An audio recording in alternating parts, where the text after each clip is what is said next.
구약 성경, 성경 전체가 66권이잖아요. 근데 성경을 통성경 수요예배 때 나오신 분들은 7개 부분으로 나눌 수 있다 그랬어요. 그러니까 성경 전체를 7개 부분으로 나눌 수 있는데요. 모세오경, 왕정 500년, 페르시아 7권 이렇게 구약 성경을 나눠볼 수 있어요. 그다음에 이제 신구약 중간사, 그다음에 신약 성경으로 가면은 사복음서, 사도행전 30년, 공동서신 9권 이렇게 해서 이제 성경을 이렇게 한 7개로 나눠볼 수 있다 그랬어요. 그 7개 부분 중에서 오늘 이제 보는 말씀은 왕정 500년에 해당되는 말씀이에요. 왕정 500년은 우리나라로 하면은 조선 500년 그런 것처럼 이스라엘이 사울 왕으로 시작해서 마지막 시드기야 왕까지가 한 500년이 되게 돼요. 근데 이제 시드기야 왕 때 바벨론에 멸망당하면서 이스라엘은 완전히 이제 페르시아라는 나라에 이렇게 망하게 돼요. 사울 왕으로 시작한 이 왕정 이제 시기는요, 사울, 다윗, 그다음 누가 왕이 되죠? 솔로몬. 근데 솔로몬은 이제 왕이 처음 됐을 때는 사울처럼 하나님께서 왕으로 선택할 만한 참 괜찮은 사람이었어요. 믿음이 좋은 그런 왕이었어요. 근데 여러분과 저도 마찬가지지만 믿음을 유지한다고 하는 것은 참 쉬운 게 아니에요. 그러니까 믿음 생활이 뭐 한때는 열심히 낼 수 있고 헌신할 수 있는데 그 내 믿음을 끝까지 그 좋은 믿음을 유지할 수 있느냐, 이게 이제 믿음의 성숙인데, 근데 이제 솔로몬을 보면은 그렇지 못했어요. 우리가 말씀 한번 찾아보겠는데요. 열왕기상 11장 이제 4절 한번 보시면요, 솔로몬이 왜 이렇게 믿음이 변했느냐, 그리고 그 믿음이 변한 결과 이스라엘이 이제 남북이 분단되게 돼요. 열왕기상 11장 4절 한번 같이 한번 읽어보겠습니다.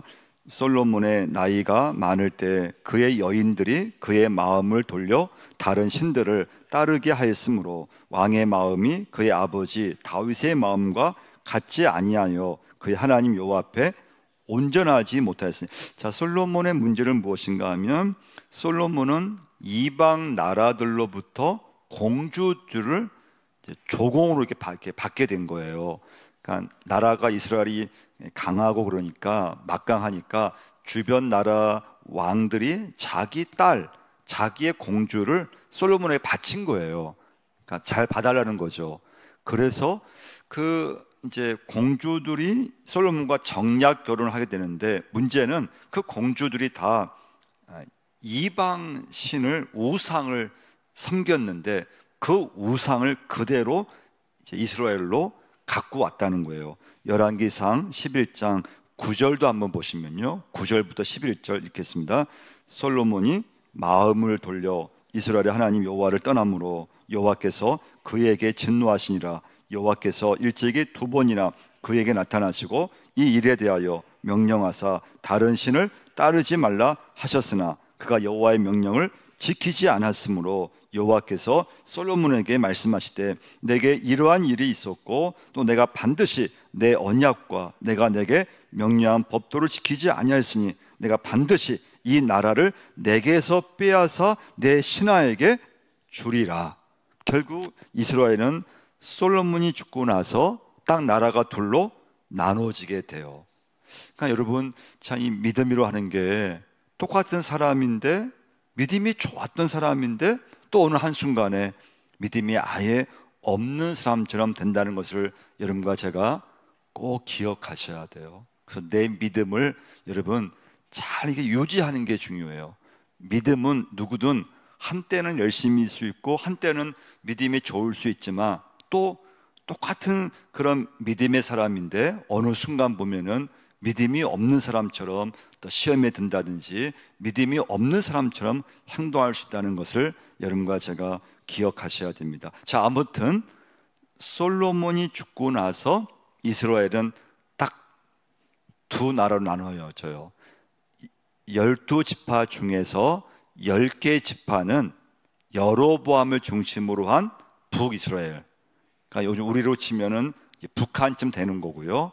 그리고 두 지파를 중심으로 솔로몬의 아들 르호보암을 왕으로 세운 남유다.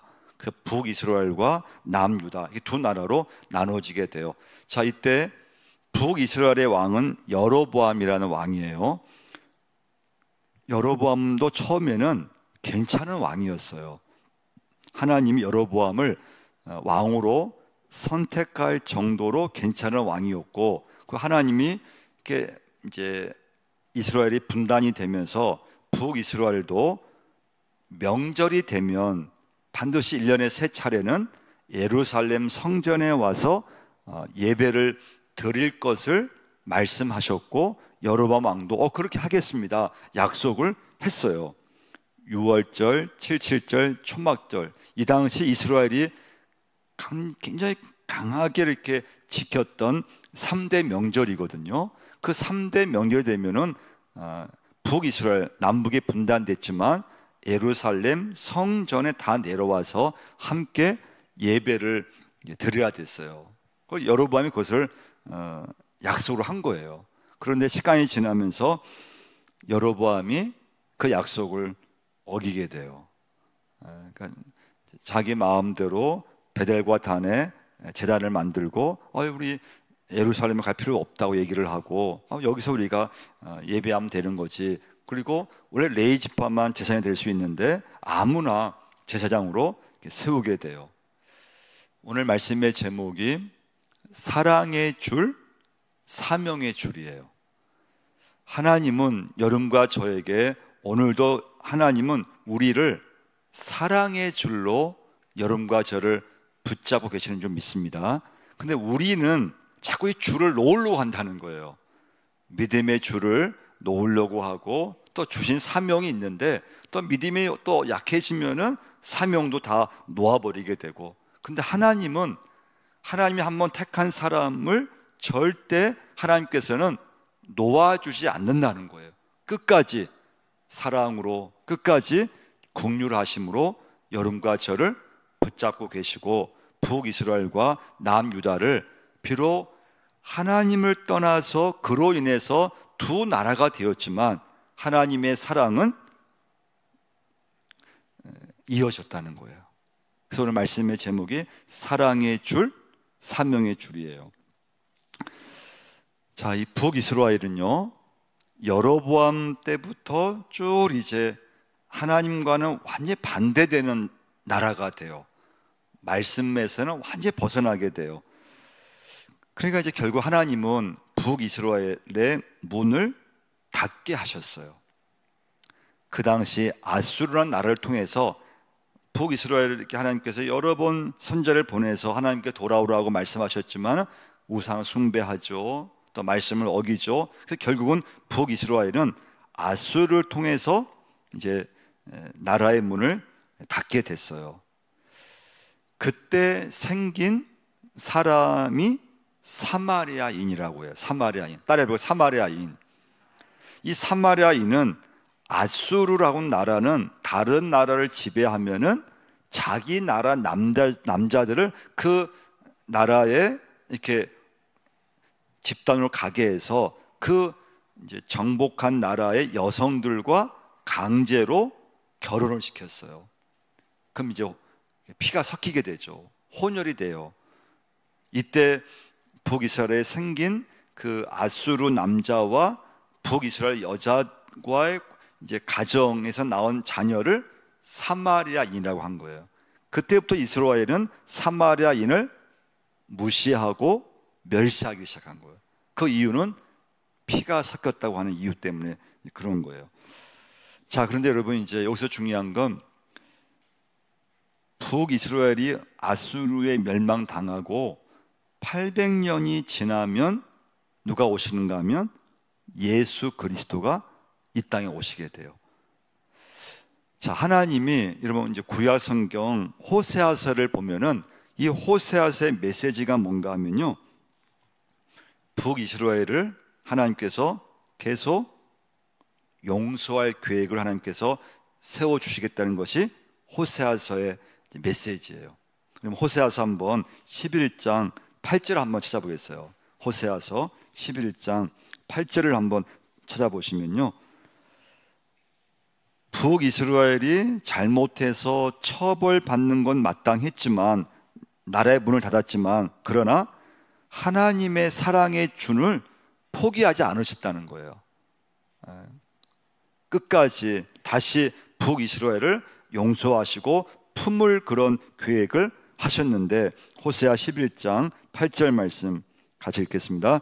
에브라임이여 내가 너를 놓겠느냐, 이스라엘이여 내가 어찌 너를 버리겠느냐, 내가 어찌 너를 아드마같이 놓겠느냐, 어찌 너를 스보임같이 두겠느냐. 내 마음이 내 속에서 돌이키어 나의 국률이 온전히 불붙듯하도다. 할렐루야.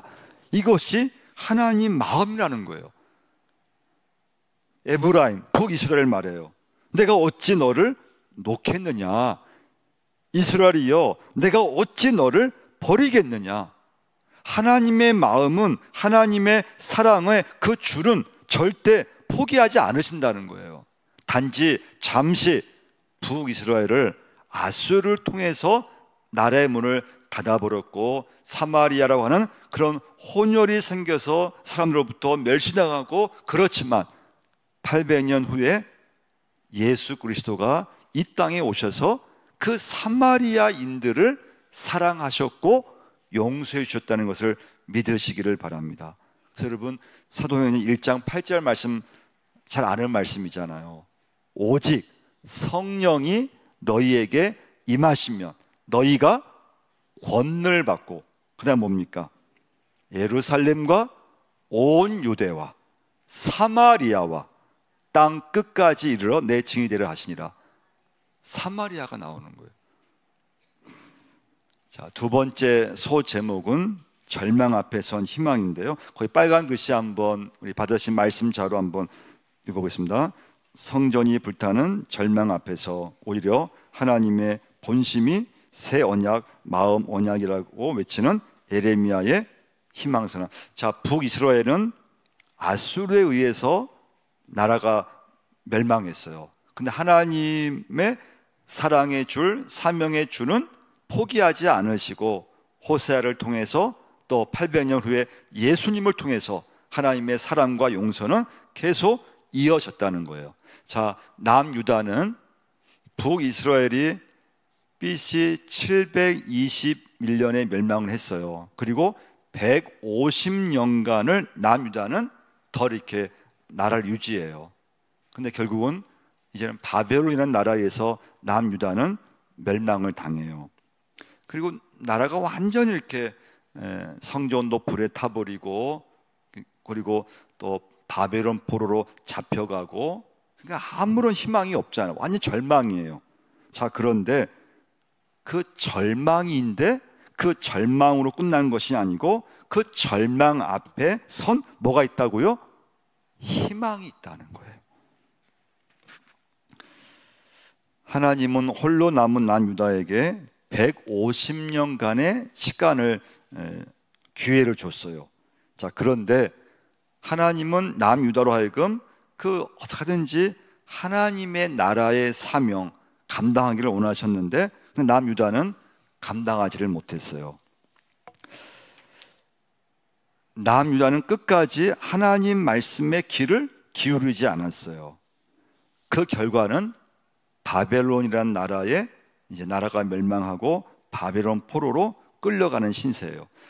자, 이 바벨론의 포로로 70년간 생활하게 되는데요, 네 가지 하나님의 뜻이 담겨져 있어요. 우리 말씀, 우리 교재 뒷면에 보시면요, 뒷면 중간쯤 보시면 바벨론으로의 70년 포로 생활은 다음과 같습니다. 자, 1번 같이 한번 읽어보겠습니다.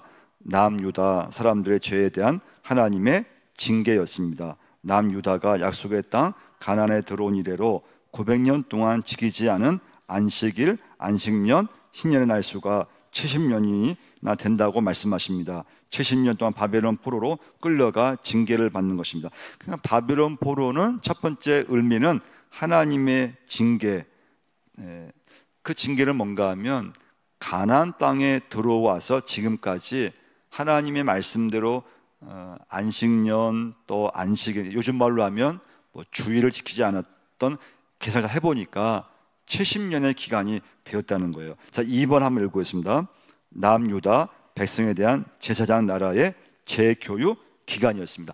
바벨론 포로 생활은 이것이 바벨론 포로만 끝난 것이 아니고 바벨론 포로로 잡혀가서 거기서 다시 하나님 앞에 회개하고 하나님의 그런 사명을 감당할 수 있는 하나님의 자녀다운 그런 교육을, 재교육을 바벨론 포로로 가서 받았다고 하는 거예요. 자, 3번 같이 읽겠습니다. 그 사이 예루살렘 땅은 70년 동안 안식하게 될 것입니다. 바벨론 포로 잡혀가니까 이젠 예루살렘 땅 어떻게 됩니까? 농사도 지을 수 없고 지을 사람도 없고 그냥 땅이 그냥 70년 동안 그냥 방치된 것인데, 안식의 관점에서 보면은 그 70년이라는 시간은 안식의 시간이었다는 거예요. 땅이 그냥 하나님 앞에 안식할 수 있는 그런 시간이었다는 거예요. 4번 읽겠습니다. 바벨론에서 70년이 차면 바벨론 제국의 수명을 다하고 망할 것입니다. 바벨론 포로 70년이 끝나면 바벨론이라는 나라가 이제 멸망할 거라고 하는 말씀이에요. 자, 그러니까 하나님께서는 에레미야를 통해서 남유다가 멸망할 것이다. 그러니까 바벨론에 순소히 항복하라는 메시지를 줬어요. 근데 남유다 백성들은 그 말씀을 믿지 못한 거예요. 그러니까 오히려 바벨론에게 더 막 대적하고 하다가 오히려 사람들은 더 많이 죽고 성전은 불에 타고, 하나님 말씀대로 순종했다면 사람들도 많이 안 다치고 많이 안 죽고 예루살렘 성전도 불에 안 타고 그렇게 좀 적은 피해를 가졌을 텐데, 그냥 말씀을 붙잡지 않고 따르지 않고 했을 때 더 큰 피해가 있고 많은 사람들이 죽어나가고 그러면서 결국 멸망하게 되게 돼요. 자, 여기서 중요한 건 예루살렘 성전이 불타는 그 절망 앞에서 에레미야 선지자는 밤새도록 울어요. 근데 울다가요, 새벽에 에레미야 선지자가 다시 소망을 노래하기 시작해요. 우리가 말씀 한번 찾아보겠는데요, 에레미야 애가서 3장 19절을 한번 보시면요, 에레미야 애가 3장 19절을 한번 보시면요, 에레미야가 그 나라의 어떤 그 멸망 앞에서, 절망 앞에서 성전이 불타는 그런 참 낙심된 상황에서 굉장히 이렇게 낙심이 됐어요. 19절 20절 한번 읽어보겠습니다. 내 고초와 재난 곧 쑥과 담즘을 기억하셔서 내 마음이 그것을 기억하고 내가 낙심이 되오나. 그래서 막 울면서 절망하고, 그런데 이 에레미야 선지자가 새벽에 그 절망 속에서 새로운 희망을 하나님이 주셨어요. 21절부터 23절까지 읽겠습니다. 이것을 내가 내 마음에 담아 두었더니 그것이 오히려 나의 소망이 되었사오면 여호와의 인자와 긍휼이 무궁하심으로 우리가 진멸되지 아니함이니이다. 이것들이 아침마다 새로우니 주의 성실하심이 크지도소이다. 할렐루야. 무슨 말씀인가 하면, 바벨론 포로로 잡혀간 거, 성전이 다 불에 다 완전히 없어진 거, 나라가 멸망한 거, 이것만 보면은 완전히 절망이고 낙심인데, 근데 하나님께서 바벨론 포로로 잡혀가서 아직 죽지 않고 남아있는 사람들이 있다는 것에서 하나님 앞에 새로운 소망을 갖게 되었다는 거예요. 남아있다고 하는 거. 하나님이 다 사람들을 진멸하고 다 사람들이 죽은 것이 아니고, 바벨론 포로라도 살아서 바벨론 땅에 아직 남아있는 이스라엘 백성이 있었다고 하는 거예요. 그 남은 사람들이 바벨론 포로 70년간을 보내면서 그 바벨론 땅에서 다시 하나님 앞에 돌아오고 회개하고 하나님의 말씀으로 다시 거듭나면 하나님께서 새롭게 하나님의 나라를 만들어 주시겠다고 하는 새 언약을 주셨던 거예요. 그래서 예레미야를 통해서 에스겔에게 이 말씀을 이제 들려줘요. 그래서 에스겔 선지자는 바벨론 포로로 이제 붙잡혀서 바벨론 포로로 가서 거기서 에스겔 선지자는 바벨론 포로로 이제 온 이스라엘 백성들한테 하나님 말씀을 선포하는 거예요. 근데 처음에는 잘 먹히지를 않았어요. 왜냐하면 이스라엘 백성들 다 입이 이만큼 나온 거예요. 집을 떠나고 고향을 떠나고 전쟁으로 인해서 가족이 죽고 남의 나라에 와서 에스겔가 하나님의 말씀을 전하려고 하지만 그 말씀이 어느 누구든 그 말씀을 받으려고 하지 않아요. 얼굴에는 막 그냥 화가 잔뜩 나 있고 혈기가 가득하고, 근데 점점 에스겔이 말씀을 전할 때 그 얼굴이 점점 부드러워지기 시작하고, 이것이 우리가 하나님 앞에 우리가 잘못해서 이런 결과가 온 것이고, 다시 우리가 이 바벨론 포로 이 땅에서 하나님 앞에 우리가 돌아오고 믿음으로 다시 우리가 바로 서면 하나님이 70년이 딱 지나고 나면은 다시 이스라엘로 돌아가서 하나님의 나라 사명을 감당하게 할 거라고 하는 소망을 갖게 돼요. 그래서 오늘 본문 말씀이죠. 예레미야가 3장 33절 뭐라고 했습니까? 주께서 인생으로 고생하게 하시며 근심하게 하심은 본심이 아니라는 거예요. 하나님의 본심은 여러분과 제가 이 땅에 사는 동안 고생하고 근심하고 걱정하고 그것이 아니라는 거예요.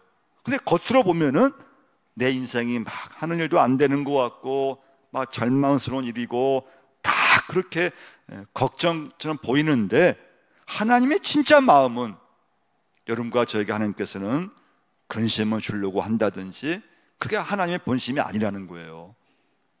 믿으시기를 바랍니다. 남유다 모든 사람이 죽지 않고 포로로 바벨론에 끌려가 있는 사람들이 희망임을 알았던 거예요. 그 남은 자가 바벨론 포로 70년간 다시 신앙교육을 받아서 하나님의 나라 사명을 감당하게 된다는 것을 알게 된 거예요. 그러면 에레미야서 한번 찾아보겠습니다. 31장 31절 한번 찾아보겠습니다. 에레미야 31장 31절.